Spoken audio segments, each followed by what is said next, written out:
کہ اگر اس سے غلطی سے گناہ سرزد ہو جاتا تھا یہ اس کی تکرار نہیں کرتا تھا.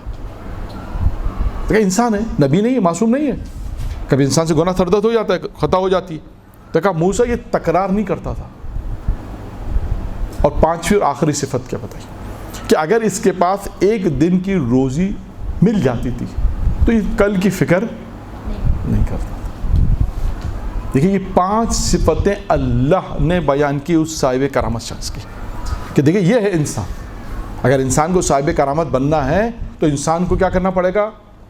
کوشش کرنی پڑے گی, ان صفات کو پیدا کرنا پڑے گا جس سے انسان کمال کی منزل تک پہنچے. اب یہ شخص جب اس کمال کی منزل تک پہنچا کہ ایک عصا سے چشمہ جاری کر رہا ہے پانی کا, دودھ کی نہر جاری کر رہا ہے, تو انسان اس دنیا کے اندر بھی اگر کمال حاصل کرنا چاہتا ہے تو طریقہ کیا ہے؟ اچھی صفات کو اپنے اندر پیدا کرے. تو اب آپ کے سامنے میں نے 4-5 واقعات شیخ عباس قمی کا لے لیجئے, ظاہر کا واقعہ لے لیجئے, جواد تبریزی کا واقعہ آپ کے سامنے بیان کیا. یہ تمام واقعات اس لیے بیان کیے کہ آپ یہ سمجھ جائیں کہ انسان دیکھیں کہاں تک پہنچ سکتا ہے. مقتدر اربیلی بڑا نام سنا ہے آپ نے, وضو کے لیے جب ڈول ڈالا کنویں میں, کہتا ہے نماز شب کا وقت تھا, ڈول ڈالا انہوں نے کنویں میں, کس کے لیے؟ پانی کے لیے, کہ پانی نکال کر وضو کر کے نماز شب پڑھے. جب ڈول ڈالا, ڈول نکالا تو اس میں سے پانی کے پہ کیا آیا؟ اب تو سنا ہوگا واقعہ, پانی کے وجہ زیورات آئے.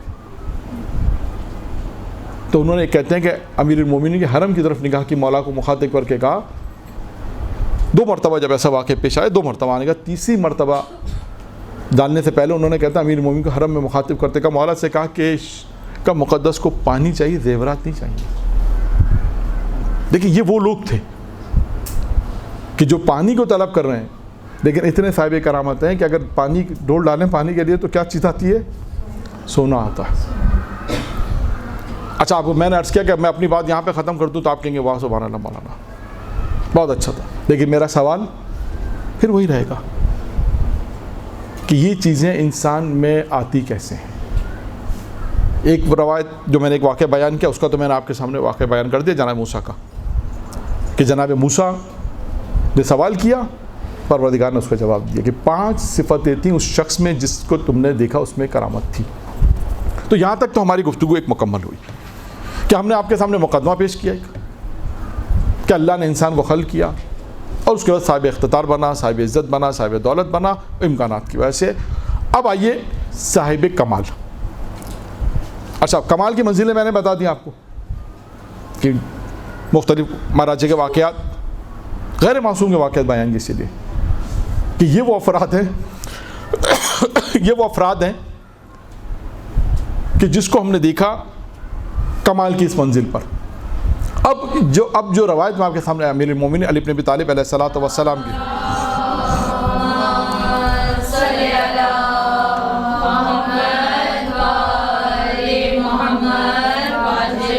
لیکن تقریباً میں کہتا ہوں 40 منٹ ہو گئے, تقریباً میرا خیال ہے 40 منٹ ہو گئے. میں آپ سے کہا تھا کہ تقریباً 40-45 منٹ لگیں گے ہمیں اپنی بات کو وہاں تک پہنچانے میں, کہ صرف اب میں روایت بیان کروں گا, اس کے بعد وہ چیزیں جو بیان ہوں گی اس کی تفصیلات پہ بات میں آئیں گی, ان کی تفصیلات بھی آئیں گی کہ وہ کون سی چیزیں. اب وہ روایت کیا امیر المومنین کی کہ انسان کو 6 چیزیں کمال تک پہنچاتی ہیں, یعنی وہ 6 چیزیں جو سبب بنتی ہیں, موجب بنتی ہیں کہ انسان صاحب کمال بنے. اچھا اب اس میں نے عرض کیا کمالات مختلف ہیں, جو واقعات پیش کیے یہ بھی کمال کے ہیں, ہو سکتا ہے اس سے بہتر کوئی کمالات بھی انسان حاصل کر سکتا ہے, لیکن 2-4 واقعات اس لیے پیش کیے کہ انسان کی زندگی جب ان کمالات کو دیکھتا ہے تو انسان کہتا ہے اچھا انسان یہ بھی حاصل ہو سکتا ہے. اچھا آنے والے شخص کا چہرے کا نور پڑھ لینا, نور کو دیکھ لینا. اچھا ہم یہ بھی بتا دیں کہ انسان اگر پانی کے لیے ڈول ڈالے تو اس کے پاس زیورات کیسے آتے ہیں. جواد تبریزی کہ اب اس کے سوالات جو شاگرد پوچھنا چاہتا ہے فوراً بتا رہے ہیں, تو یہ کمال کی منزل ہے. اب امیر المومنین نے فرمایا کہ انسان 6 چیزیں ہیں کہ جو انسان کو کمال تک پہنچاتی ہیں. 2 چیزیں کا چھوٹی ہیں, 2 چیزیں بڑی ہیں, اور 2 چیزوں کا ذکر کیا جو کیفیت کی کا. 2 چھوٹی ہیں, 2 بڑی ہیں, اور 2 کیفیت کا نام ہے. 2 چیزیں جو چھوٹی ہیں وہ کون سی ہیں؟ امیر المومنین فرمائے 2 چیزیں جو چھوٹی ہیں, ایک دل ہے, ایک زبان ہے. یہ دل اور یہ زبان, یہ 2 چیزیں چھوٹی ہیں. اور 2 چیزیں جو بڑی ہیں, ایک ایمان ہے, ایک عقل ہے. اور بعض روایت میں عقل کے ساتھ ہمت بھی آیا ہے, بعض روایت میں ایمان آیا ہے, بعض میں ہمت بھی آیا ہے, اس کو بھی آپ شامل کر سکتے ہیں. اور 2 جو کیفیت والی ہیں, ایک میں مال ہے اور ایک میں جمال ہے. جمال, مال اور جمال, یہ 2 کیفیت ہیں. اب آپ غور کریں اس کے اوپر تھوڑا سا بھی. روایت کو دیکھیں, کہا جاتا ہے اہل علم بیان کرتے ہیں جب آپ روایت پڑھیں تو اس میں غور کریں. دیکھیں 4 چیزیں جو شروع کی ہیں وہ عموماً انسان جب دنیا میں آتا ہے تو اس کے بعد ہوتی ہیں, زبان بھی اور دل بھی. عقل بھی دیتا ہے, ایمان بھی دیتا ہے. لیکن 2 چیزیں جو بات کی ہیں کیفیت والی ہیں, وہ انسان حاصل کرتا ہے, جمال اور مال. وہ انسان کو, اب جمال میں بھی اللہ کی طرف سے ہوتا ہے, لیکن بالآخر انسان کی تھوڑی بہت کوشش اس میں ہوتی ہے, اور مال میں تو کوشش انسان کی ہوتی ہے, دیتا اللہ ہی ہے, وہ بھی تو اللہ ہی دیتا ہے ساری چیزیں. لیکن اس روایت میں دیکھیں 4 چیزیں جو 2 چھوٹی 2 بڑی ہیں, اور اس کے بعد 2 چیزیں کیفیت کی. اب سوال یہاں پر کہ دیکھیں یہ 6 چیزیں ہیں کہ جو انسان کو کمال تک پہنچاتی ہیں. اب وہی بات کہ ان چیزوں کو استعمال کیسے کریں. زبان اللہ نے دی ہے, زبان اللہ نے دی ہے, قلب اللہ نے دیا ہے. اب اس کو یہ چیزیں کیسے کمال تک پہنچائیں گے؟ اس کا کیا مطلب ہے کہ اس کو اس طرح استعمال کرنا ہے کہ انسان یہ چیزوں کے ذریعے سے انسان کمال تک پہنچے گا. یعنی وہ چیزیں تو زبان تو یہیں پر ہی ہے, قلب بھی انسان کا جسم میں ہی ہے, لیکن وہ قلب میں محبت ایسی ہوگی. اب یہاں پر قلب کی بات آئی تو ایک نقطہ بیان کرتا چلوں, اہل منبر کا ہے اور مثال بھی ایک ہے, اور وہ قلب کے حوالے سے ہے. جب تک قلب ایسا ہوگا تب انسان معرفت کی منزل حاصل کرے گا اور انسان کمال تک پہنچے گا. وہ کیا چیز ہے؟ اب میں آپ کو ایک مثال دے کے بتاؤں. ایک عالم دین ایک جگہ تبلیغ کرنے گئے, ایک جگہ تبلیغ کرنے گئے, تبلیغ کر رہے تھے, گفتگو ہو رہی تھی, لوگ سب باتیں کر رہے تھے. تو کسی نے آ کے پوچھا ایک فقہی مسئلہ کہ بلا وہ کنویں میں کتا گر گیا ہے, کیا کریں؟ انہوں نے کہا 40 ڈول نکال لو. کیا کہا؟ 40 ڈول نکال لو. لوگ گئے, لوگوں نے 40 ڈول نکالے. 40 ڈول نکالنے کے بعد کہا حضور 40 ڈول نکالے گا. ٹھیک ہے, قبلہ کو پیاس لگی, قبلہ نے دوران گفتگو کا پانی چاہیے, لوگوں نے ایک ڈول ڈالا, ڈول ڈالنے کے بعد اسی کنویں سے پانی نکال کے قبلہ کے سامنے رکھ دیا. اب جیسے قبلہ نے پانی دیکھا تو اس میں کتے کا بال تھا. تو لوگوں سے پوچھا انہوں نے کہ پہلے یہ بتاؤ کہ پہلے کتا نکالا تھا؟ کہا نہیں. کہا حضور پہلے کتا نکالنا ہے, اس کے بعد 40 ڈول نکالنے ہیں. اس کی مثال ہماری کیا؟ پہلے قلب سے بغض نکلے گا, اس کے بعد محبت اہل بیت آئی ہے. بغض نکلے گا, اس کے بعد معرفت پروردگار آئے گی. قلب میں بھی یہی مان کہ پہلے وہ چیزیں ہم نکالیں گے, طہارت ہوگی. آپ دیکھیں توضیح المسائل کو دیکھیں, توضیح المسائل میں کیا ہے؟ پہلے تقلید کے بعد کون سا چیپٹر ہے؟ نماز نہیں ہے, روزہ نہیں ہے, طہارت پہلے. جسمانی طہارت بھی ہے, روحانی طہارت بھی ہے, باطنی طہارت کا ذکر بھی ہے. اس کے بعد انسان کی عبادت میں آتا ہے. تو دیکھیے پہلے اسی طرح قلب بھی یہاں پر یہی ہے. جب قلب سے انسان ان چیزوں کو نکالے گا, بغض کو, نفرت کو جب نکالے گا, اس کے بعد محبت آئے گی. اب یہاں پر میں ایک روایت, کیونکہ قلب کا ذکر بھی ہے, تو ایک روایت سنا کر پھر میں اس کے بعد باقی چیزیں جو چیزیں ہیں اس میں دیکھیں کتنی ہم بیان کر سکتے ہیں. جب اللہ نے جناب آدم کا پتلا تیار کیا، جناب آدم کا جب پتلا تیار کر لیا تو تین انسانی شکل میں نورانی تھے جو تھے وہ بھیجے، اور تین انسانی شکل میں سیاہ افراد، سیاہ جو تھے. بعض لوگوں نے دیکھا اصل میں اس کے ترجمے میں فرق ہے. بعض لوگوں نے لکھا ہے کہ تین نور بھیجے اور تین اس کی اپوزٹ چیزیں بھیجی. بعض لوگوں نے لکھا ہے کہ تین انسانی شکل میں نورانی شخصیت بھیجی اور تین اس انسانی نورانی کی اپوزٹ جو سیاہ تھے خدا نے جناب آدم کی طرف بھیجے. اب جو تین نورانی تھے جناب آدم نے ان سے پوچھا، پہلے سے پوچھا تم کون ہو؟ اس نے کہا میں عقل ہوں. دیکھیے اچھا اب عقل کی مثال بھی آ گئی. 6 چیزیں تھیں نا، 6 چیزوں میں ایک عقل بھی ہے. کہا میں عقل ہوں. تو جناب آدم نے ان سے پوچھا تم کہاں رہتی ہو، تمہارا مقام کہاں ہے؟ تو عقل کہاں ہوتی ہے؟ ذہن میں. عقل کہاں ہوتی ہے؟ دماغ میں ہوتی ہے. اس میں سوچنے کی کون سی بات ہے؟ اس میں بھی سوچنے کی بات ہے. تو جناب آدم نے ان سے پوچھا کہاں رہتے ہو؟ اس نے کہا دماغ میں. کہا اچھا ٹھیک ہے. دوسرے سے پوچھا تم کون ہو؟ اس نے کہا میں حیا ہوں. جناب آدم نے تم کہاں رہتی ہو؟ تو حیا کا مقام کہاں ہے؟ آنکھوں میں. اور تیسرے سے پوچھا کہ تم کون ہو؟ تو تیسری نے کہا کہ میں محبت ہوں. جو ہمارا موضوع تو محبت کہاں ہوتی ہے؟ دل میں. تو اتفاق سے یہ روایت میں تو دل کے اوپر سوچ رہا تھا لیکن عقل بھی ہمارے موضوع سے دو چیزیں اس روایت میں ہمارے موضوع سے متعلق تھی. 3 چیزیں جناب آدم کی طرف اللہ نے نورانیت والی بھیجیں اور جناب آدم نے جب تینوں سے پوچھا تو تینوں نے اپنا اپنا مقام ظاہر کیا. پہلی نے کیا کہا کہ عقل ہوں، دماغ میں رہتی ہوں. دوسرے نے کہا میں حیا ہوں، آنکھوں میں رہتی ہوں. اور تیسرے نے کہا میں محبت ہوں جو دل میں رہتی ہوں. اب اس کے بعد 3 وہ جو سیاہ تھے، جو نورانی نہیں تھے، جناب آدم نے ان سے پوچھا کہ بتاؤ تم کون ہو. پہلی سے پوچھا بتاؤ تم کون ہو. نے کہا کہ ہم غرور اور تکبر ہیں. کیا ہے؟ غرور اور تکبر ہے. کہا تمہارا مقام کہاں ہے، تم کہاں رہتی ہو؟ کہا ہم دماغ میں. غرور کہاں ہوتا ہے؟ دماغ میں ہی ہوتا ہے نا.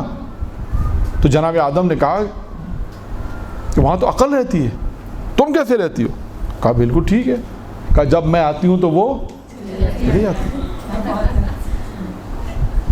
ایسا ہوتا ہے نہیں ہوتا معاشرے میں؟ آپ اپنی زندگی میں دیکھیں جب کسی کے پاس غرور مال کا ہوتا ہے، دولت کا، عزت کا، شہرت کا، علم کا، منصب کا، بہت سارا غرور ہوتا ہے. ان تمام چیزوں کا غرور ہی ہوتا ہے، ہر چیز کا.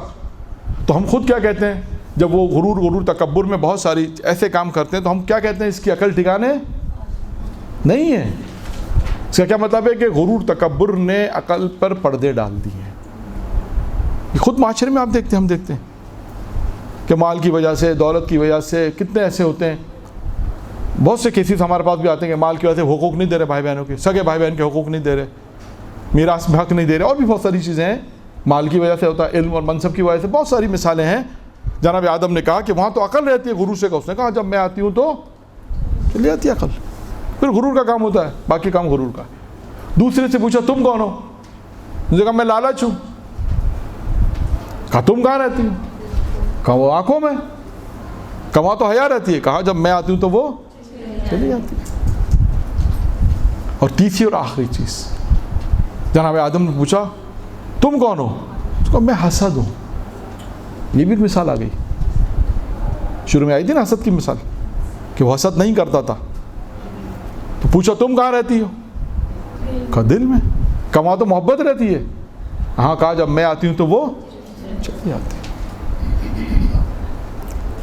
تو آپ نے دیکھا کہ یہ روایت جو میں نے آپ کے سامنے پیش کی کتنے مورد کے مطابق ہے ہمارے کہ عقل انسان کو کمال تک پہنچا دیتی ہے، بشرطے انسان اس کا استعمال کرے. بھی مثالیں آئیں گی عقل کے متعلق بھی اور بہت ساری چیزیں کہ یہ مثال روایت میں نے پیش کی عقل کے حوالے سے بھی، حسد کے حوالے سے بھی ہماری گفتگو اور دل. تو دیکھا آپ نے کہ 6 چیزیں ہیں جو انسان کو کمال تک پہنچاتی ہیں. 2 چھوٹی ہیں, 2 بڑی ہیں اور 2 کیفیت والی ہیں. 2 چھوٹی کون سی ہیں؟ دل اور زبان. دیکھیں ہیں چھوٹی, خود مولا فرما رہے چھوٹی ہیں, لیکن کام کتنا بڑا کرتی ہیں. اسی طرح 2 بڑی چیزیں کون سی ہیں؟ ایمان اور عقل. اور اس کے بعد 2 کیفیت والی ہیں, دونوں کون سی ہیں؟ مال اور جمال. تو انشاءاللہ وقفے کے بعد جو ہے کوشش کریں گے کہ ان میں جن چیزوں کی ہم تشریح پیش کر سکیں. اعوذ باللہ من الشیطان الرجیم, بسم اللہ الرحمن الرحیم. گفتگو ہماری صاحب کمال میں تھی کہ وہ کون سی چیزیں جو انسان کو صاحب کمال بناتی ہیں, وہ کون سے اسباب ہیں یا وہ کون سی چیزیں جس سے انسان کمال تک پہنچتا. امیر المومنین کی روایت آپ کے سامنے بیان کی. اب اسی روایت کی تھوڑی تشریح بیان کرتے ہیں کہ ایمان, عقل, اسی طرح زبان ہے, اسی طرح دل ہے, اور اس کے بعد دوسری 2 چیز مال اور جمال.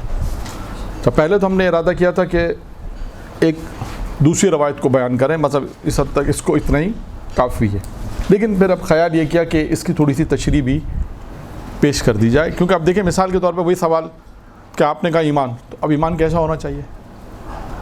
آپ نے کہا عقل, تو اب عقل کے میں تو خیر بہت ساری گفتگو ہے, لیکن اس کا ایک کم از کم مصداق جو ہے وہ میں بیان کر دوں گا. بہت ساری گفتگو ہوتی ہے صاحب. دیکھیں میزان الحکمہ کا میں حوالہ دے دیتا ہوں, کتاب میزان الحکمہ, اس میں آپ جائیں عین میں, حروف عین میں عقل کا جو باب ہے اس کو کھولیں, دیکھیں اس میں آپ کو بہت ساری حدیث ملے گی. عقل مند کسے کہتے ہیں,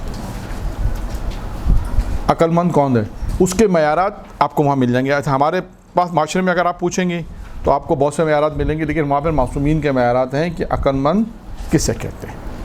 تو وہ ایک تفصیلی گفتگو ہے بہت, یعنی خود ایک موضوع ہے, اس پہ ایک درس تیار کیا تھا کہ عقل مند کون, اور اس کے بعد وہ کثرت سے اس میں روایتیں ہیں, اس روایتوں کو جمع کر کے پھر اس کے بعد ایک موضوع بنایا تھا, وہ عقل کے اعتبار سے ہے. لہٰذا تو اسی موضوع کے اندر جو چیزیں ہیں, زبان کا ذکر ہے, اسی طرح قلب کا ذکر ہے. تو وہ یہ ساری چیزیں ہیں کہ انسان, قلب جو اللہ نے انسان کو عطا کیا ہے. اب ایک سوال یہاں پر آتا ہے, روایتوں میں آپ نے دیکھا ہوگا کہ وہ کون سی چیزیں جو قلب کو روشن کرتی ہیں, وہ کون سی چیزیں جو قلب کو مردہ کرتی ہیں, کثاوت قلب ہے, کون سی چیزیں, اور وہ کون سی چیزیں جو قلب اس کثاوت کا علاج ہے. کیا انسان کام کرے کہ انسان کا دل مردہ نہ ہو, کیا کام انسان کرے کہ انسان کا دل روشن رہے. اب اسی کے ذمہ ساری گفتگو آتی ہے. یہ ایک روایت جو میں نے آپ کے سامنے بیان کی, روایت مختصر ہے 6 چیزیں, لیکن اسی روایت کو اگر ہم تھوڑا سا کھول کر بیان کریں تو لہٰذا اسی لیے کہ جتنا ہمارے پاس وقت ہے تو ہم ان 6 چیزوں پر تھوڑا سا وقت لگائیں گے اور تھوڑا سا اس کو کھول کے بیان کریں گے کہ ایمان کے متعلق. اب دیکھیں ایمان 2 بڑی چیزیں, ایک ہے ایمان اور ایک ہے عقل.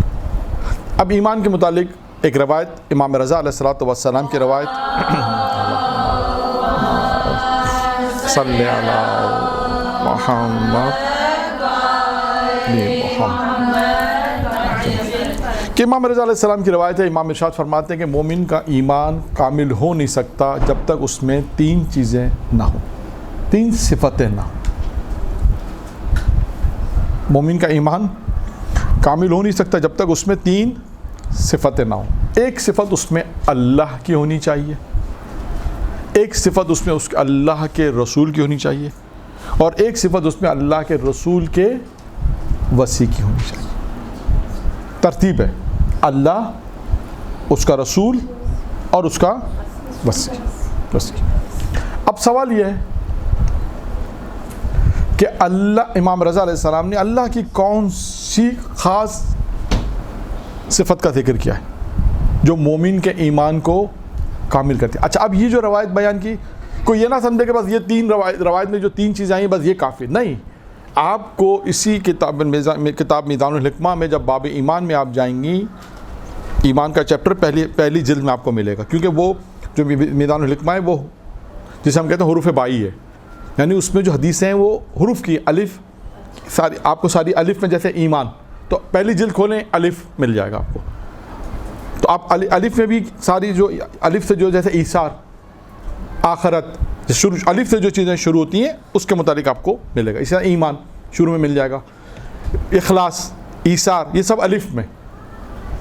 اسی طرح اگر آپ کو عقل کا باب دیکھنا جیسے میں نے بیان کیا تو آپ پہلی جلد میں نہیں دیکھیں، فہرست دیکھتے جائیں. پہلی جلد، دوسری جلد، جا کے چھٹی ساتویں جلد کے فہرست دیکھیں تو فہرست میں آپ کو جو آپ یہ حروف عین کا نظر آئے گا اس میں علم ہے، عقل ہے، آپ کو وہاں پہ فوراً جلدی مل جائے گا. تو یہ آسان اس طرح تلاش کرنا. تو اسی طرح اسی کتاب میزان الحکمہ میں ایمان کا جب آپ چیپٹر کھولیں گے تو آپ کو ایمان کے متعلق کئی احادیث نظر آئیں گے. ان احادیث میں سے ایک حدیث یہ ہے امام رضا علیہ السلام، کئی مقامات پہ بھی لوگوں اہل علم نے اس کو لکھا ہے امام رضا علیہ السلام کی حدیث کو، کہ مومن کا ایمان اس وقت تک کامل نہیں ہوتا جب تک اس میں 3 صفتیں نہ ہوں، ایک اللہ کی، ایک اس کے رسول کی، ایک اس کے وصی کی. اب سوال یہ ہے کہ اللہ کی کتنی صفتیں؟ بے شمار صفات ہیں. اس کے رسول کی بھی بے شمار صفات ہیں، اور اس کے بعد اس کے وصی کی بھی. اب یہ دیکھنا کہ کون سی صفت کو امام رضا علیہ السلام نے، اللہ کی کون سی صفت کو استعمال کی، جو بے شمار صفات ہیں پروردگار کی، کون سی خاص صفت کو یہاں استعمال کیا ہے کہ یہ صفت مومن میں ہونا چاہیے. نمبر 1، امام رضا علیہ السلام نے فرمایا جس طرح اللہ دوسروں کے عیبوں کو چھپاتا ہے، مومن کا کیا کام ہے؟ دوسروں کو عیبوں کو چھپائے. اب آپ یہ دیکھیں، خود یہ عیبوں کو چھپانا خود ایک موضوع ہے. اس پہ واقعات ہیں تاریخ میں کہ اگر کوئی کسی کے عیب کو چھپائے تو اس کا کتنا اجر و ثواب ہے اور اس کا کیا مقام ہے، یہ الگ بحث ہے، گفتگو ہے پوری. دیکھیں ہم جس معاشرے میں ہم رہتے ہیں یہ بہت مہم چیز ہے ہمارے اس معاشرے کے اندر کہ ہمیں فوراً کسی کا عیب پتہ چلتا ہے، ہم فوراً بتا دیتے ہیں. یہ خیال کرنا ہے، بالخصوص جس معاشرے میں ہم رہتے ہیں اور جو شعبہ آپ کا جو شعبہ جسے کہہ سکتے ہیں، اس شعبے میں زیادہ ہوتا ہے کہ ذرا سی بات کسی کا عیب پتہ چلا فوراً ہم نے کسی کو فوراً بتا دیا اس میں یہ پرابلم ہے، یہ عیب ہے. جہاں عیب بتانا واجب وہ الگ بحث ہے، اس کی میں بات نہیں کر رہا، میں عام زندگی کی بات کر رہا ہوں. تو امام رضا علیہ السلام فرمایا کہ مومن میں ایک صفت اللہ کی ان کی کون سی صفت بیان کی؟ جس طرح مومن دوسروں کے عیبوں کو چھپاتا، اس طرح جس طرح اللہ دوسروں کے عیبوں کو چھپاتا مومن بھی دوسروں کے عیبوں کو چھپائے. اچھا اب یہاں پر روک کر میں ایک حدیث اور بیان کروں گا. وہ کون سی حدیث ہے؟ کیونکہ عیب چھپانے کا ذکر آیا تو ایک حدیث میرے ذہن میں آئی. وہ حدیث ہے بہت مشہور حدیث ہے پیغمبر اسلام کی،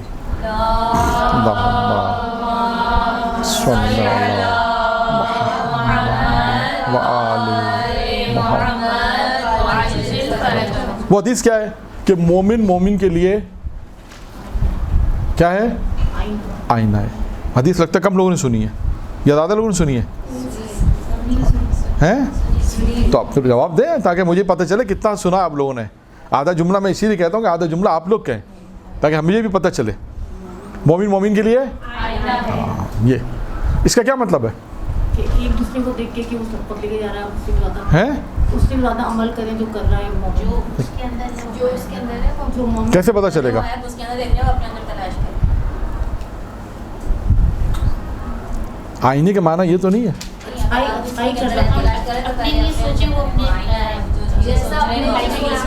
یہ تو روایت میں جملہ ہے، یہ تو روایت کا جملہ ہے. اس حدیث سے تو یہ نہیں ثابت ہوتا. یہ ہوتا ہے بھائی پیغمبر نے کہا مومن کے لیے آئینے کا کیا کام ہے؟ آئینہ کا کام دیکھیں ہیں.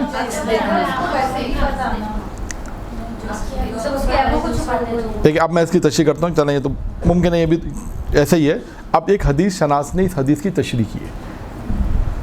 مثال کے طور پہ میں آپ سمجھانے کے لیے کہوں پہلے کہ آئینہ اگر ہم دیکھتے ہیں تو آئینہ جو ہم دیکھتے ہیں، دیکھیں ایک حدیث کا معنی تو ہم یہ کریں جو نہیں ہے قطعاً کہ کسی دوسرے مومن سے کہیں کہ پیغمبر نے آپ کو آئینہ کہا ہے. بھائی آئینے میں تو میں کنگھا کر کے اپنے بال بناتا ہوں، آپ سامنے آ جائیں. بھائی پیغمبر نے آپ کو آئینہ کہا ہے تو آپ آئینہ، اس کا مطلب آپ سامنے آ جائیں، میں بال کنگھی ونگی کر لوں تو قطعاً یہ مراد نہیں. یہ مراد تو نہیں، اس کا مطلب کچھ اور مراد ہے. اب وہ کیا ہے وہ مہم ہے. دیکھیں آئینے کے اندر کتنی صفات ہیں جو آپ لوگوں نے بیان کی، کم و بیش وہی ہے، لیکن اس کو اور اچھی طریقے سے کسی نے بیان کیا ہے وہ بیان کر. دیکھیں نمبر 1، وہ عیب کی وجہ سے مجھے یہ روایت یاد آئی.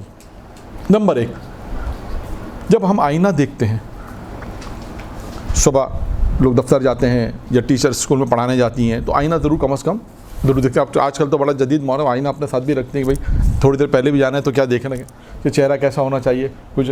تو آئینے کا کیا کام ہوتا ہے؟ نہیں, چہرہ تو دکھاتا ہے, نہیں عیب تو عیب بھی دکھاتا ہے, لیکن ایک اور نہیں عکس بھی دکھاتا ہے. ایک اور چیز, ہاں نہیں عیب یعنی کیا مطلب ہے, جو ہوتا ہے وہی دکھاتا, یعنی کم اور زیادہ. اس کا کیا مطلب ہے؟ اس کا مطلب یہ کہ جب آپ کسی میں کوئی عیب دیکھیں تو اس کو اتنا ہی بتائیں جتنا اس میں, ہاں نہیں آئینہ میں دیکھیں, آئینہ آپ نے دیکھا, آئینہ آپ نے جب دیکھا تو آپ کے فرض کریں چہرے پہ کچھ لگا ہے, جو جتنا آپ کے چہرے پہ جتنا لگا ہے آئینے نے اتنا ہی بیان کیا, اس کو زیادہ اور کم نہیں کیا. اس کا مطلب یہ ہے کہ اگر ایک مومن کسی مومن کو کوئی عیب بتا رہا ہے تو اس کو اتنا ہی بتائے جتنا اس میں ہے, یہ نہیں بڑا چڑھا کے بتائے یا اس کا کم کرے. نہیں, اگر کسی کی اصلاح کرنا چاہتا ہے تو اس کو آئینے کی مثال دی. یہ کہنا مقصد ہے کہ اگر کوئی کسی اصلاح کرے تو اس کو عیب کو بیان کرے اتنا ہی بیان کہ جتنا اس میں ہے. نمبر 1. نمبر 2, آئینہ آگے سے دکھاتا ہے, پیچھے سے نہیں دکھاتا. اس کا کیا مطلب ہے؟ ہاں اس کا مطلب ہے اگر کسی کی اصلاح کرنی ہے تو اس کے سامنے اور اکیلے میں, یہ بھی یاد رہے, ابھی آئے گا اس میں ایک پوائنٹ اور یہ بھی ہے کہ جب آپ آئینہ دیکھتی ہیں اور آئینہ آپ کو کچھ چہرے پہ کچھ لگایا جب بتاتا ہے تو شور نہیں بچاتا, خاموشی سے آپ کو پتہ چل جاتا آپ کے چہرے پر کیا رہے. اس کا مطلب کیا ہے کہ جب آپ کسی کو عیب دیکھیں کسی میں اور اس کی اصلاح کرنا چاہیں, تو اس طرح مت بتائیں کہ جیسے مثال کے طور پہ ابھی محفل میں کوئی بیٹھا ہے, کسی میں کوئی برائی ہے تو کسی کی اصلاح کر رہے ہیں تو پتہ چل رہا ہے سب کو پتہ نہیں, مجلس میں, محفل میں, کہیں بھی درس میں کسی کے کوئی برائی ہے, کسی میں کوئی چیز ہے, کسی کو ڈسکس کر رہے ہیں تو ایسا نہ ہو کہ سب کو وہ پتہ چلے کہ اچھا اس میں یہ برائی ہے, اس میں نہیں. آئینے کی جو بعض لوگوں نے 10 خصوصیات لکھی ہیں تو جن میں سے 2-3 میں نے آپ کے سامنے بیان کی. ایک آئینے کی اور خصوصیت یہی ہے کہ آئینے جب کب دکھاتا آئینہ, جب آئینے پہ اگر دھول ہوگی تو دکھائے گا. اس کا مطلب کیا ہے کہ آپ کو دھول کو, اس کا مطلب کیا ہے کہ پہلے انسان اپنے عیب کو دیکھے پھر دوسروں کو عیب کو جائے. دیکھیں یہ آئینے کے کوالٹیز ہیں. آئینہ خاموشی سے بتاتا ہے, آئینہ آگے سے بتاتا ہے, جتنا ہوتا ہے اتنا بتاتا ہے. آئینہ اپنے اندر ایک چیز آئینے کے اندر کیا ہے کہتے ہیں کہ آئینہ کینہ نہیں رکھتا, حسد نہیں کرتا, جو ہوتا بتا دیتا ہے. اس کا مطلب کہ انسان اپنے دل میں کینہ دوسروں کے لیے نہ رکھے, حسد نہ کرے, کینہ نہ رکھے. کینہ ہوتا ہے نا کہ دل میں رکھتا ہے, کہ آئینہ مومن ایک مومن کے لیے ایسا آئینے کی مانند ہے. اب آئینے کے دیکھیں کتنے خصوصیات بیان کی گئی ہیں, اس طرح مومن ایک دوسرے مومن کے لیے ہے. تو دیکھیں یہ ایک آئینے کے اندر یہ صلاحیت ہے تو دوسرے مومن میں کیسے نہیں ہو سکتی. پیغمبر نے جو تشبیہ دی ہے کہ مومن مومن کے لیے آئینہ, اس کا کیا مطلب ہے؟ یہ ایک دوسرے کے اس آئینے کے اندر یہ کوالٹیز ہے تو مومن میں یہ کوالٹی ہے کہ ایک دوسرے کے لیے آئینہ ہے. تو دیکھیں امام رضا علیہ السلام نے ارشاد فرمایا کہ اللہ کی ایک صفت مومن میں ہونی چاہیے تب اس کا ایمان کامل ہوگا. اور اس انسان, ہر انسان چاہتا ہے اس کا ایمان کامل ہو, تو پہلا کام کیا کرے؟ پہلا کام کرے کہ انسان اللہ کی صفت اپنے اندر رکھے. کون سی صفت رکھے؟ کہ عیبوں کو چھپائے. کسی کا عیب خدا نہ خواستہ کوئی بات انسان کو پتہ چل جائے تو اس کو انسان پردہ پوشی کرے. اس کے بعد دوسری صفت پر آتے ہیں. امام رضا نے فرمایا ایک صفت اللہ کی, ایک اس کے رسول کی. کہا امام رضا فرماتے ہیں جس طرح اس کے رسول کا اخلاق اچھا تھا, مومن کا اخلاق بھی اچھا ہونا چاہیے. آج آپ دیکھیں معاشرے کے کتنے مسائل ایسے ہیں جو ہمارے اخلاق پر مبنی, کتنے ایسے مسائل ہیں کہ صرف اور صرف اگر خدا نہ خواستہ انسان کسی بد اخلاقی کرتا ہے, بد تہذیبی کرتا ہے, جس کی بنا پر مسائل کھڑے ہو جاتے ہیں. اخلاق اگر اچھا ہوگا ٹھیک ہے, کسی نے کسی کو برا کہہ دیا, کسی نے بدتمیزی سے بات کی, برے الفاظ کہہ دیے, تو انسان اچھے اخلاق, آپ دیکھیں ائمہ معصوم علیہ السلام کی ساری یعنی سیرت, تمام معصومین کی سیرت کو اگر آپ دیکھیں, مطالعہ کریں تو آپ کو معصومین کی سیرت میں بہترین اخلاق نظر آئے گا. ہر معصوم کی سیرت میں یہ نظر آئے گا کہ کوئی آیا, اس نے بد تہذیبی کی, برے الفاظ کہے, امام علیہ السلام نے اس کو تحمل سے سنا, اس کا امام نے اس کا جواب دیا اچھے اخلاق طریقے سے. اور کئی واقعات ہیں, میں بیان نہیں کرنا چاہ رہا, آپ کے سنے میں ہوں گے. ایک واقعہ میں پیغمبر کا بیان کرنا چاہتا ہوں. دیکھیے پیغمبر اسلام نے کتنے اچھے اخلاق سے اس کو اچھا اخلاق کا مظاہرہ کیا کہ جس کی بنا پر پیغمبر نے درس بھی دیا لوگوں کو. ایک شخص پیغمبر کی خدمت میں آیا اور اس نے پیغمبر کو جو آج ہم کہتے ہیں کھیرا جسے ہم کہتے ہیں سبزی ہے نا کھیرا جیسے کھایا جاتا ہے, وہ پیغمبر اسلام کی خدمت میں پیش کیا اور صحابی بھی بیٹھے ہوئے. اچھا اب جب چیز کوئی آتی ہے کھانے کی, عموماً ہمارا بھی یہ رواج ہے, جب ہم کوئی کہتا ہے جیسے تو ہم کیا کہتے ہیں بسم اللہ آپ لیں. پیغمبر اسلام نے پہلا اسے چکھا اور چکھنے کے بعد پیغمبر اسلام نے کسی کو تعارف کے طور پہ بھی نہیں کہا کہ آپ کھائیے, کسی سے بھی نہیں کہا, بلکہ پیغمبر اسلام سارے کے سارا کھا گئے. اور جب پیغمبر سارا کھا گئے تو پھر لوگوں کو تعجب ہوا کہ اللہ کے رسول کا یہ اخلاق تو نہیں تھا. اللہ کے رسول جب بھی کوئی چیز آتی تھی تو ہمیشہ ہمیں بھی دیتے تھے, شیئر کرتے تھے, اس کے بعد پھر کھا لیتے تھے. یہ کیا عجیب ماجرا ہے کہ اللہ کے رسول نے اس سے پہلا چکھا, چکھنے کے بعد سارا کھا کے ہم سے پوچھا بھی نہیں. اچھا اب دیکھیں ایک موضوع آئے گا, اسے کہتے ہیں بدگمانی. اب موقع ملا, دیکھیں وقت کے آخر تک اگر آ گیا آئے گا, اسے کہتے ہیں بدگمانی, جو نہیں ہونی چاہیے. انسان سامنے کچھ دیکھ رہا ہے تو اچھا خیال کرے. وہ ایک الگ موضوع بدگمانی کا, انہوں نے بدگمانی کی کہ اللہ کے سارا کھا کے ہم سے پوچھا بھی نہیں, ہمیں آفر بھی نہیں کی. براکے پھر انہوں نے کسی نے ایک سوال کیا اللہ کے رسول سے, کہ اللہ کے رسول سے کہا اللہ کے رسول آیا, آپ نے سے چکھا, سارا آپ کھا گئے, آپ نے ہم سے پوچھا بھی. اب دیکھیے اللہ کے رسول نے کیا جواب دیا. اللہ کے رسول نے کہا کہ جب میں نے اسے چکھا تو یہ بہت کڑوا تھا, بہت کڑوا تھا, اور میں اس لیے سارا کھا گیا کہ اگر میں تم میں سے کسی کو دیتا تو تم کھاتے جیسے چکھتے اور یہ کہتے کتنا کڑوا ہے, کہہ کے جب تھوک دیتے تو لانے والا اپنی توہین محسوس کرتا. دیکھیے یہ اخلاق کا مظاہرہ ہے. ہمارے استاد نے ایک جملہ کہا کہ جتنے بھی اخلاق کے پہلو ہیں تمام کے تمام پیغمبر اسلام میں. کوئی ممکن نہیں ہے کہ کوئی اخلاق کا ایسا پہلو, کوئی اخلاق کی ایسی صفت کہ کسی اور میں ہو اللہ کے رسول میں نہ ہو, کا ممکن نہیں ہے. تمام کے تمام اچھی صفات, تمام کے تمام اچھی صفات, اچھے پہلو رسول خدا میں ہوں گے. تو آپ دیکھیے یہ ایک اخلاق کا نمونہ ہے کہ کتنا خیال کر رہے ہیں. پہلے جو واقعہ میں نے آپ کو بیان کیا نیند کے متعلق تھا, چھوٹی چیز تھی نا, ایک چھوٹا سا تحمل تھا کہ اس چھوٹے سے تحمل کی وجہ پر اس کے چہرے پر نور آ گیا تھا. یہاں پر بھی دیکھیں اچھا اخلاق ہے. یہ اخلاق معاشرے میں برائیاں کیوں ہیں؟ اس لیے کہ ہم نے خود بھی اچھا اخلاق شاید پیش نہیں کیا, تحمل نہیں کیا اور تربیت بھی نہیں کی, جس کی بنا پہ ہم شکایتیں سنتے ہیں معاشرے میں, مسجد میں, مختلف جگہ پر, سماج میں اپنے. تو لہٰذا اہم ترین چیز ہے کہ انسان اچھے اخلاق سے بات کرے, اچھے برتاؤ اچھا کرے اور بچوں کو اچھی تربیت دے. اخلاق کی بالخصوص اسی طرح بہت ساری چیزیں ایسی ہیں کہ جو شاید لوگوں کے علم میں نہیں ہیں, جس کی بنا پر شاید مشکلات پیش آتی ہیں. تو خیر پہلی صفت کیا بنی مومن کے ایمان کی؟ نمبر 1 مومن کے اللہ, امام رضا سے کہا کہ جس طرح اللہ دوسروں کے عیبوں کو چھپاتا ہے مومن بھی دوسروں کے عیبوں کو چھپائے. اس کے بعد دوسری صفت مومن میں کیا ہو؟ اخلاق اچھا. تیسری صفت ایک اللہ کی, ایک تیسری صفت کس کی ہے؟ ایک اللہ کی ہوگی, ایک اس کے رسول کی, ایک وسیع کی. امام رضا فرماتے ہیں جس طرح اللہ کے رسول کے وسیع کے پاس صبر تھا مومن کے پاس بھی صبر ہونا چاہیے. 3 صفتیں انسان کے ایمان کو کامل کرتی ہیں. یہ ایمان کی حد تک میں نے آپ کے سامنے بیان کیا, کیونکہ اب میں مزید اس میں واقعات بیان نہیں کر رہا ہوں کیونکہ بات چیزیں رہ جائیں گی, کیونکہ وقت بہت ہی کم ہے. اب آئیے ایمان کے اوپر ہے, یہ ایمان تھا. اب آئیے عقل کے اوپر کہ دیکھیے یہ انسانی جو عقل ہے یہ اللہ کو کیسے پہچانتی ہے. ایک روایت میں کہ انسانی عقل کے 3 حصے ہیں اور وہ 3 حصے کے الگ الگ کام ہیں. اطاعت کرنا, معرفت پروردگار, یہ اسی عقل کا کام ہے. تاریخ میں تو یہ واقعہ معلوم نہیں کہاں پر ہے, ہم نے تو اہل منبر سے اس واقعے کو سنا جو میں آپ کے سامنے بیان کر رہا ہوں. ایران کے اندر ایک اہل علم نے اس واقعے کو بیان کیا.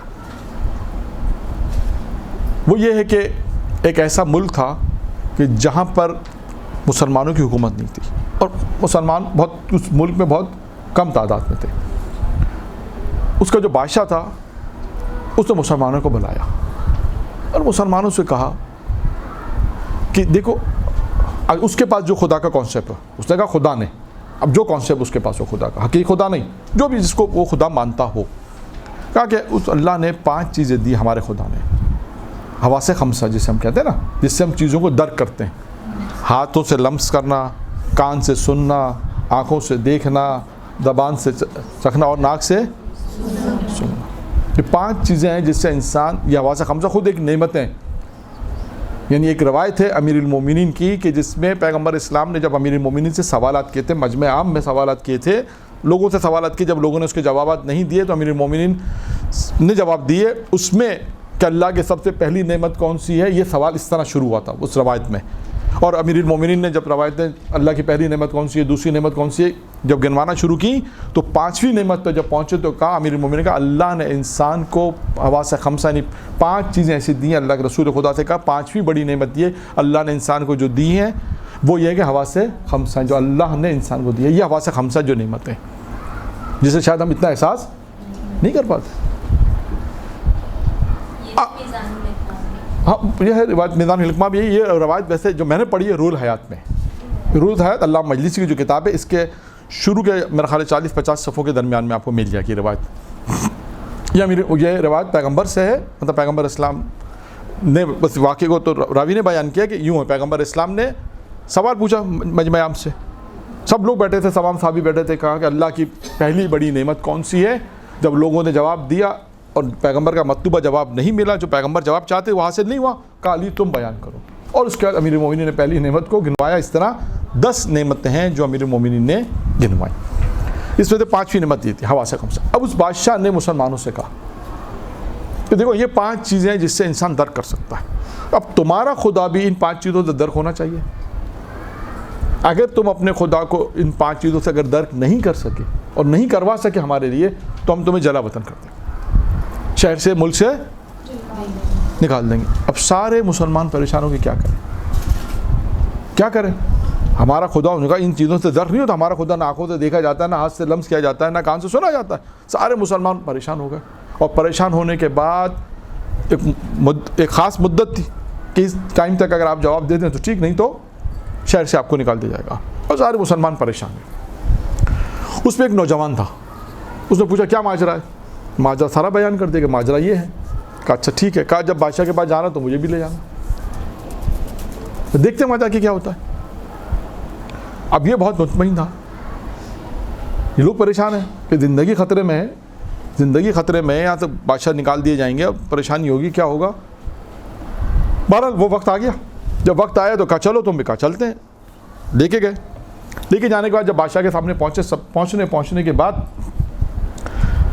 اس نوجوان نے کہا بادشاہ سے کہ دیکھیں حضور یہ لوگ تو جواب دیتے رہیں گے، یعنی یہ مسلمان آئے یہ تو جواب دیتے رہیں گے، لیکن آپ میرے پہلا ایک سوال کا جواب دے دیجیے.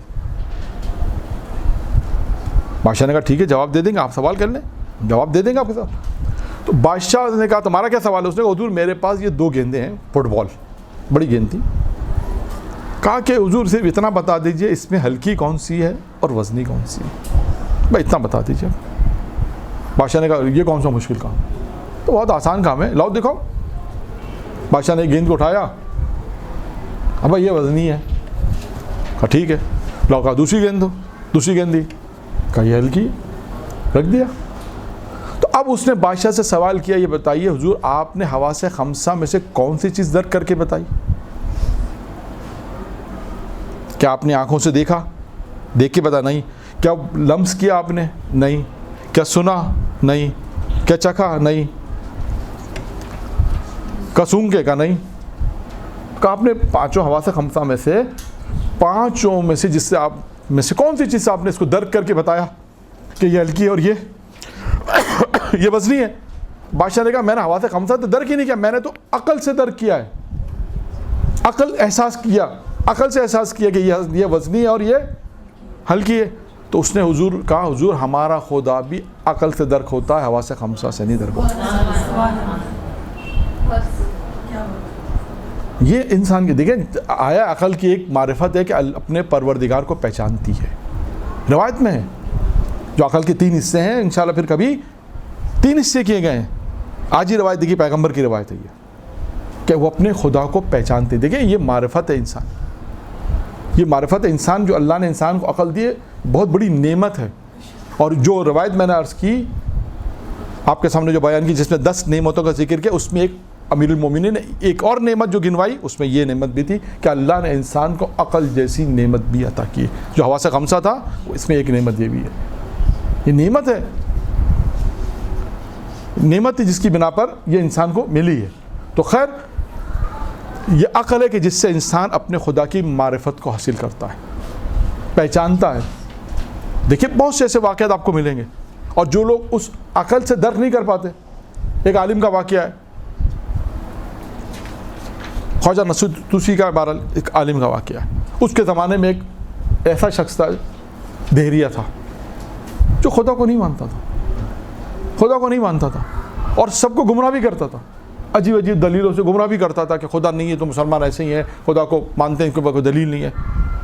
تو اس عالم دین نے کہا کہ ٹھیک ہے ایسا کرتے ہیں کہ ایک وقت ہم مقرر کرتے ہیں، میں آپ کو وجود خدا پہ دلیل دوں گا، میں آپ کو وجود خدا پہ دلیل دوں گا، اور اس کے بعد پھر ہم مباحثہ کریں گے. اس نے کہا ٹھیک ہے. ایک خاص وقت طے ہو گیا، اور یہ عالم جو تھے یہ وقت پر نہیں پہنچے. اچھا اب جب وقت پہ نہیں پہنچے تو وہاں مجمع لگا ہوا ہے، وہ آدمی پہلے پہنچا ہوا ہے دہریہ، تو کیا کہہ رہا ہوگا؟ سوچیں آپ کیا ہو رہا ہے. جیسے اگر فرض کریں اگر کسی کو مناظرہ ہوتا ہے، جو اگر کوئی نہ آ سکے تو کیا ہوتا ہے، کہتے ہیں کہ یار ان کے پاس کون سے علم ہوگا، ان کے دلیلیں نہیں ہوں گی تبھی تو نہیں آ رہے، آتے تو ٹائم پر آ جاتے. اب یہ گفتگو ہوتے ہوتے وہ دیر سے پہنچے، جو پتہ ہے گفتگو ہونے دو. یا عالم جو ہے وہ دیر سے پہنچے. دیر سے پہنچنے کے بعد اس نے کہا کہ آپ تو دیر سے پہنچے. اصل میں وجہ یہ تھی کہ سارا مجمع جو ہے نا ایک عجیب منظر دیکھ رہا تھا، میں بھی وہ دیکھنے رک گیا. اس نے کہا کیا مجمع دیکھ رہا؟ اس نے کہا مجمع یہ دیکھ رہا تھا کہ ایک کشتی ہے، ایک کشتی ہے جس میں کوئی چلانے والا نہیں ہے، لیکن سمندر کے دریا کے ایک کنارے سے لوگوں کو بٹھاتی تھی اور اتار دیتی تھی دوسرے کنارے پہ. پھر لوگ اتر جاتے تھے، پھر کشتی اس کنارے پہ آ جاتی تھی. تو یہ لوگ منظر دیکھ رہے تھے تو مجھے بھی دیکھنے میں لطف آ رہا تھا، تو میں بھی دیکھ رہا تھا، اس لیے مجھے آنے میں دیر ہو گئی.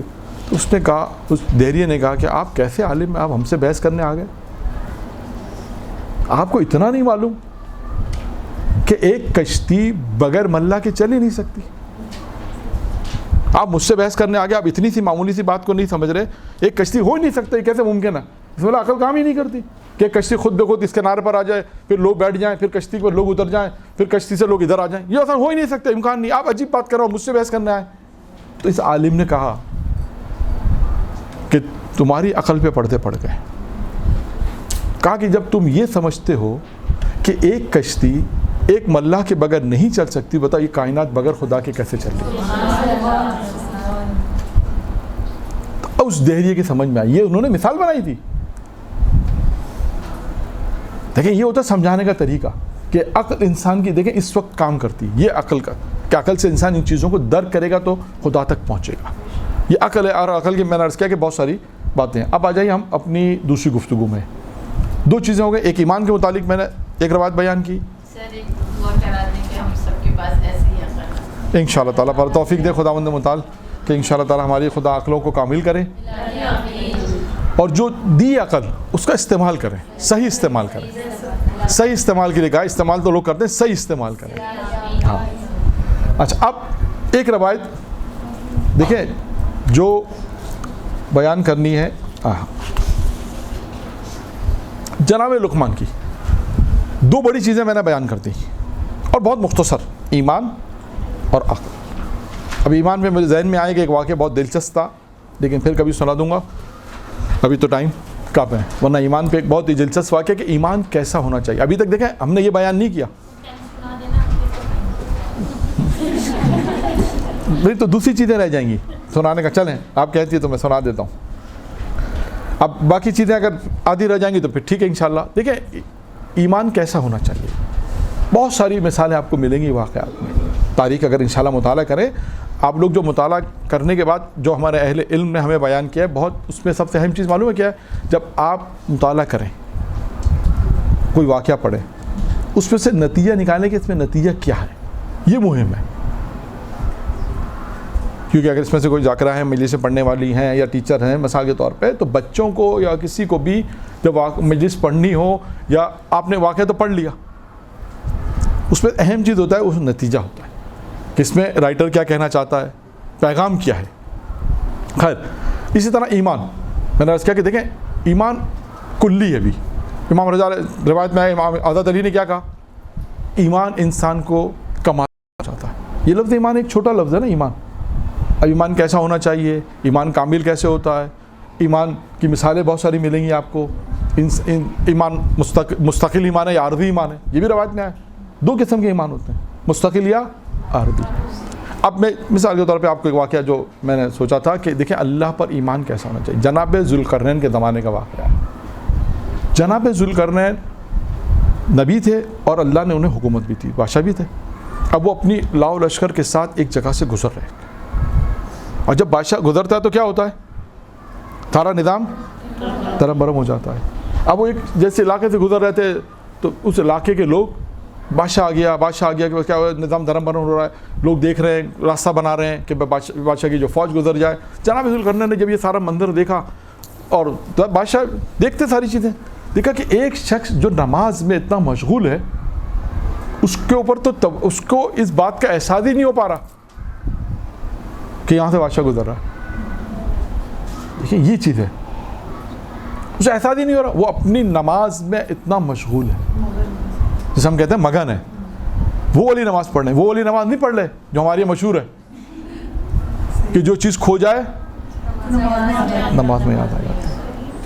دیکھیں نماز کی بھی فضیلت اپنے مقام پر ہے، نماز کی بھی اپنی فضیلت ہے. نماز کس طرح پڑھنی چاہیے. پاکستان کے ایک مشہور عالم دین آیت اللہ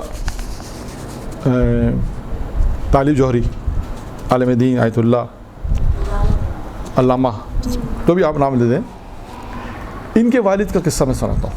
نماز کا ذکر آیا تو میں نے کہا سنا دوں. دیکھیں نماز کی منزلت کیا ہے. ارادہ نہیں تھا میرا، لیکن بات نماز کی آئی تو میں نے کہا یہ قصہ بھی آپ کے سماعت ہو جائے کہ نماز کی اہمیت کیا ہے. ہندوستان سے آنے کے بعد ان کے والد کا نام کیا تھا؟